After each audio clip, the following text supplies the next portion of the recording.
अपने पसंदीदा show Anupama serial के लेटेस्ट अपडेट सबसे पहले पाने के लिए हमारे चैनल को सब्सक्राइब करें। आज के एपिसोड की शुरुआत में गौतम अंश पर हाथ उठाने की कोशिश करता है, लेकिन अंश उसे थप्पड़ मार देता है और साफ साफ कह देता है कि गौतम ने प्रार्थना की इज्जत नहीं की। लेकिन हर मर्द ऐसा नहीं होता। वह उसे चेतावनी देता है कि मैं अपने बच्चे और प्रार्थना पर तुम्हारा साया भी नहीं पड़ने दूंगा। सभी हैरान रह जाते हैं। गौतम फिर से कोठारी परिवार को कहता है कि वह पहले ही जानता था कि अंश और प्रार्थना के बीच कुछ चल रहा है। अब तो अंश खुद इस बच्चे पर हक जता रहा है और शादी की बात भी कर रहा है। गौतम गुस्से में कहता है कि यह बेशर्म मेरे बच्चे को अपना बच्चा बोल रहा है। राही फौरन सवाल करती है कि इसका मतलब तुम खुद मान रहे हो कि यह बच्चा तुम्हारा है। गौतम चौंक जाता है। प्रार्थना कहती है कि सच ज्यादा दिनों तक छुप नहीं सकता। अब यह बच्चा मेरा और अंश का है। अंश कहता है कि अब तो आप सबको यकीन हो गया होगा। गौतम तो खुद ही अब वह बात कबूल कर रहा है जिससे अब तक वह नकारता रहा। सभी हैरान होते हैं। अंश कहता है कि मोटी बा को प्रार्थना से माफी मांगनी चाहिए। वह कुछ भी बोल सकती है। वह ऐसे कमीने इंसान पर भरोसा करती है। वह गलत बात बोले तो भी ठीक है, लेकिन हम सच भी नहीं बोल सकते। अंश सबसे माफी मांगता है और कहता है कि प्रार्थना आप सबको बताना चाहती थी, इसलिए हम यहाँ आए। प्रार्थना कहती है कि मेरे लिए आज भी आप सब मेरे अपने हैं। परी, राही और प्रेम प्रार्थना और अंश के साथ खड़े हो जाते हैं और उन्हें गले लगाते हैं। माही उनके पास जाने लगती है, लेकिन तभी उसकी नज़र ख्याति पर पड़ती है और वह रुक जाती है। इसी बीच मोटी बा चिल्लाती है और गुस्से में प्रार्थना से कहती है कि वह इस रिश्ते को कभी स्वीकार नहीं करेंगी। अंश कहता है कि यह पहला घर है जिसमें अपने ही बच्चों में खोट दिखता है, लेकिन ये गौतम जैसा खोटा सिक्का नहीं दिखता। उसके बाद अंश प्रार्थना के साथ वहां से चला जाता है। गौतम आग बबूला हो जाता है और कस्में खाता है कि वह अंश और प्रार्थना की शादी नहीं होने देगा। तभी प्रेम कहता है कि ये बोलने वाले तुम कौन होते हो? तुम्हारा मेरी बहन पर अब क्या अधिकार है? गौतम प्रेम पर चिल्लाता है। प्रेम उसे चुप कराता है और उसे चेतावनी देता है कि अगर तूने मेरी बहन के आसपास भी आने की कोशिश की तो मैं तुझे इतना मारूंगा कि मोटी भाभी भी तुझे नहीं बचा पाएगी। और इसी बीच ख्याति गुस्से में अनुपमा को पूरे हालात के लिए जिम्मेदार ठहराती है। मोटी भाभी हाँ में हाँ मिलाती है और कहती है कि अगर अनुपमा वापस न आती तो अंश में यह हिम्मत नहीं होती कि वह प्रार्थना से शादी की बात करता। अनुपमा ने ही अंश और प्रार्थना को गुमराह किया है। राही यह सब सुनकर परेशान होती है। दूसरी तरफ अनुपमा की गाड़ी शाह हाउस के पास आकर अटक जाती है। सरिता के पूछने पर ड्राइवर कहता है कि मेन रोड का काम चल रहा है, इसलिए उधर आना पड़ा। अनुपमा गली को देखकर बेचैन हो जाती है। बापूजी और किंजल अनुपमा के स्वागत की तैयारी कर रहे होते हैं। अनुपमा की गाड़ी शाह हाउस के सामने ट्रैफिक में फंस जाती है। अनुपमा अंश और प्रार्थना को देखती है और भावुक हो जाती है। अनुपमा गाड़ी के अंदर छुपने की कोशिश करती है, लेकिन अंश को उसकी मौजूदगी का एहसास हो जाता है। वह जोर से अनुपमा पुकारता है। अंश गाड़ी में देखता है तो अनुपमा छुपने की कोशिश करती है, लेकिन अंश उसे देखकर रोने लग जाता है। अनुपमा भी अंश को देखकर रोने लग जाती है। अनुपमा को अंश के बचपन की याद आती है। सरिता और बाकी सब उन्हें देखकर हैरान होती है। अंश रोते हुए अनुपमा से माफी मांगता है और कहता है कि मैंने आपको नहीं समझा, मुझे माफ कर दीजिए। अनुपमा उसे चुप कराती है। अंश कहता है कि हमने सोचा था कि हम आप पर दबाव नहीं डालेंगे, लेकिन भगवान खुद आपको घर के सामने ले आए हैं। अनुपमा हैरान हो जाती है। अनुपमा को अतीत की बातें याद आती है और वह मना कर देती है।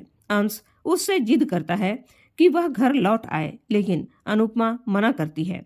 अंश अनुपमा को अपनी कसम देता है और कहता है कि अगर आप नहीं आए तो मेरा मरा हुआ मुंह देखोगी।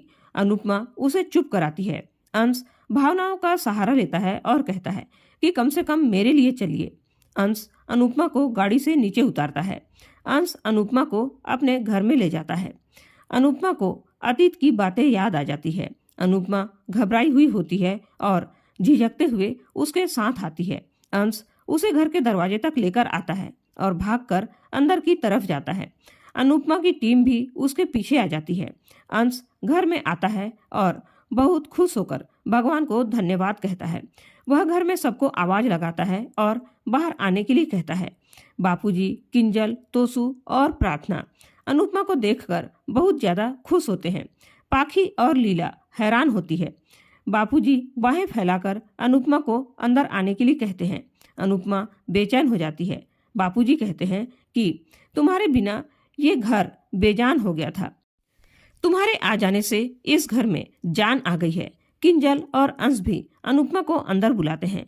मोहल्ले वाले बातें करते हैं और कहते हैं कि अच्छा हुआ कि अनुपमा यहाँ आ गई। इसके बिना इस घर का बुरा हाल था। एक आदमी जसप्रीत से मनोहर जी के बारे में पूछता है तो वह बताती है कि मनोहर जी को रास्ते में कोई काम था, इसलिए वह एकेडमी में ही उतर गए। अनुपमा लीला को देखती है और उसे अतीत की कड़वी बातें याद आ जाती है। अनुपमा घबरा जाती है। बापूजी हाथ जोड़कर कहते हैं कि हम तुमसे माफी मांगना चाहते हैं। हम माफी के लायक नहीं हैं। हम गलतियां करते गए तो तुम हमेशा हमें माफ करती रही। बापूजी रोने लग जाते हैं और कहते हैं कि भले ही तुम हमें माफ मत करना, लेकिन अपने घर में आ जाओ। यह तुम्हारा ही घर है।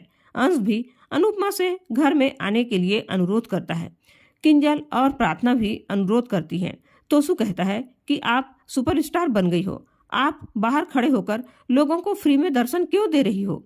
बापूजी कहते हैं कि तुमने पूरे परिवार को संभाला, लेकिन हम तुम्हें नहीं संभाल पाए। जब भी तुम्हें हमारी जरूरत सबसे ज्यादा थी तब हमने तुम्हारा साथ नहीं दिया, लेकिन भगवान ने हमें पश्चाताप करने का मौका दिया है। अगर तुम यहाँ नहीं आती तो हम तुम्हारे पास माफी मांगने के लिए चले आते। अनुपमा मना करती है और इसी बीच जसप्रीत कहती है कि पहले घर छोड़ने के लिए मजबूर किया और अब हाथ जोड़कर वापस बुला रहे हैं। ये फेमस होने का नतीजा है। भारती जसप्रीत को चुप कराती है। बापूजी अनुपमा के पैर पकड़कर उसे अंदर आने के लिए कहते हैं। अनुपमा उन्हें रोकती है। अंश और किंजल भी अनुरोध करते हैं। प्रार्थना कहती है कि मेरे होने वाले बच्चे के लिए अंदर आ जाइए। अनुपमा यह सब सुनकर हैरान होती है। तोसू अनुपमा के पैरों में गिरकर कहता है कि मुझे आपकी सेवा करने का मौका दो।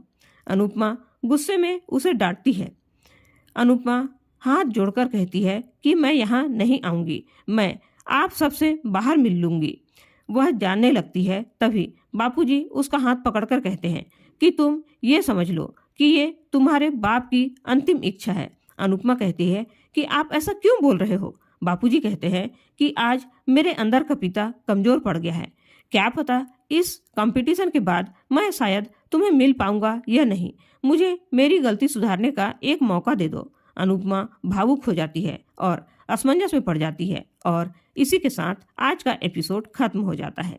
अगले एपिसोड में देखने को मिलने वाला है कि लीला को अंश और प्रार्थना के रिश्ते के बारे में पता चलने से वह नाराज हो जाती है और गुस्से में कहती है कि इतनी बड़ी बात कोठारी परिवार को पता है, इस अनुपमा को पता है, लेकिन मुझे पता ही नहीं है। अंश प्रार्थना से साफ कह देता है कि कोई माने या ना माने, लेकिन हमारी शादी तो होकर रहेगी और जरूर होगी।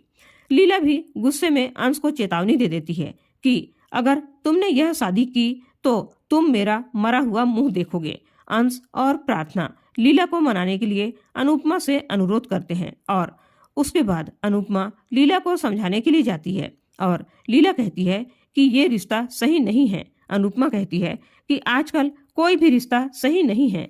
आजकल लोग छोटी सी बात पर तलाक ले रहे हैं। जब बेटा ही खुश नहीं रहेगा तो आप खुश रह पाएंगी? और अंश की खुशी प्रार्थना के साथ ही है, इसलिए आप सिर्फ अंश की खुशी के बारे में सोचिए। लीला सोच में पड़ जाती है। और आज का एपिसोड आप लोगों को कैसा लगा हमें कमेंट करके जरूर बताइएगा और साथ ही ऐसे ही डेली अपडेट्स के लिए इस वीडियो को लाइक और शेयर जरूर करें और हमारे चैनल में पहली बार आए हैं तो सब्सक्राइब करना बिल्कुल ना भूलें। धन्यवाद।